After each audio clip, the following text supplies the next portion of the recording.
Paul a 28 ans, ingénieur dans une entreprise tech à Lyon. Il gagne 2 800 € net par mois.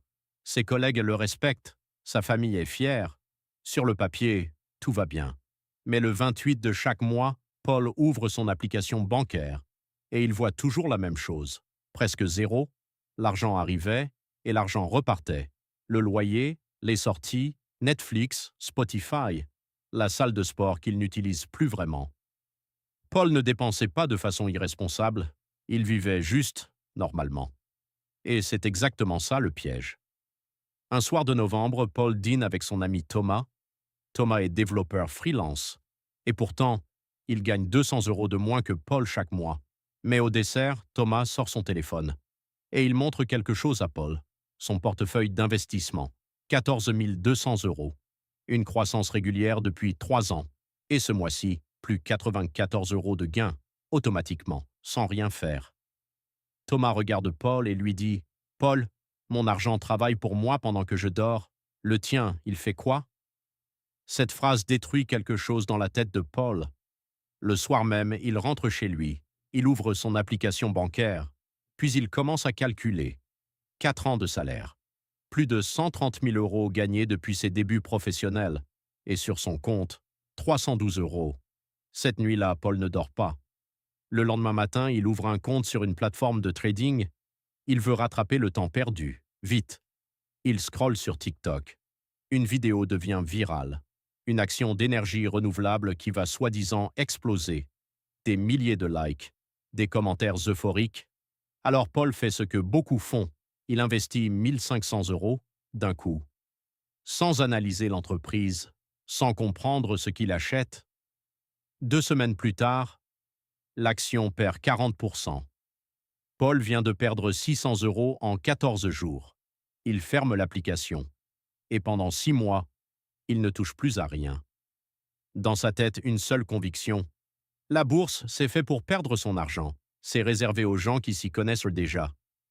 Puis un samedi après-midi, Paul entre dans une librairie pour tuer le temps. Et il tombe sur un livre, L'investisseur intelligent, de Benjamin Graham. Le même livre que Warren Buffett appelle le meilleur livre sur l'investissement jamais écrit.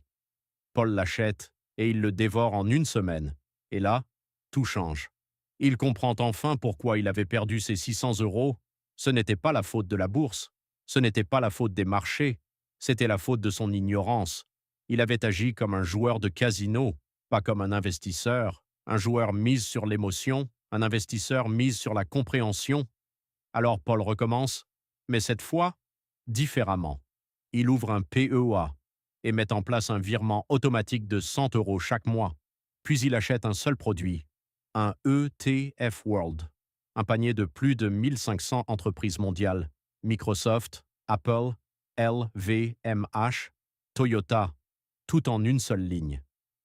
Paul arrête de regarder les marchés tous les jours. Il arrête de paniquer. Il arrête de chercher la prochaine action miracle. Il investit. Il attend. Il répète. 3 ans plus tard, 4 200 € de portefeuille, plus 31% de rendement, construit avec seulement 100 € par mois. Pas spectaculaire, pas viral, pas excitant, mais régulier, prévisible et en croissance chaque année. L'histoire de Paul, c'était la mienne il y a quelques années, et peut-être que c'est un peu la tienne aujourd'hui.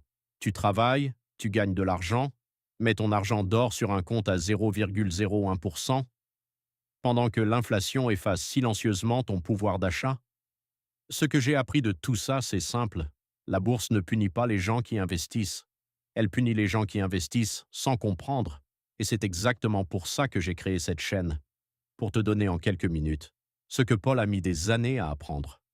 Pas de jargon inutile, pas de promesses absurdes, juste ce qui fonctionne. Expliqué simplement. Avec des stratégies que tu peux appliquer dès ce soir. Je ne suis pas conseiller financier. Ce contenu est éducatif. Et surtout, n'investis jamais l'argent dont tu as besoin dans les 12 prochains mois.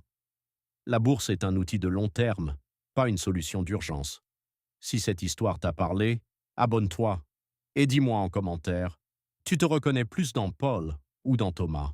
On se retrouve dans la prochaine vidéo.